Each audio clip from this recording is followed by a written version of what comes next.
Hi everyone, welcome to another property showcase from PropertyCozy.com.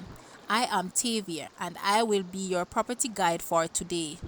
Please remember to like, share, subscribe and hit the notification bell to be notified when a new property is available. Let's get into it. We have here a beautifully laid out 3 bedroom, 3 bathroom house on quarter acre or 10,890 square feet lot with approximately 2,100 square feet building.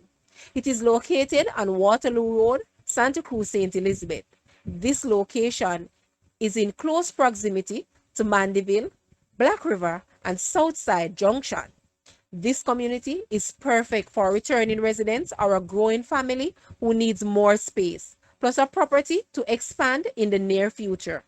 Some features of this house includes porcelain floor tiles, garage with smartphone, electronic door, solid wood entrance and back door, crown molding, front and back patio, molding around windows and arch, underground main electrical connection, JPS connected plus NWC connection, two double main entrance gate and walkway gate, French sliding windows with mesh, bathroom wall tiles and mosaic, master bathroom with shower and tub, tray ceilings with recessed LED lighting for each room. The asking price for this house is Jamaican 38 million or US $247,000. Now, let's take a look at this house and please leave a comment and let us know your thoughts.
Thank you for watching. Please remember to like, share, subscribe, and leave a comment below. Also, for more details on this property, please visit the description area below. I am Tavia and I was your property guide for today. Until next time, put God first and keep safe.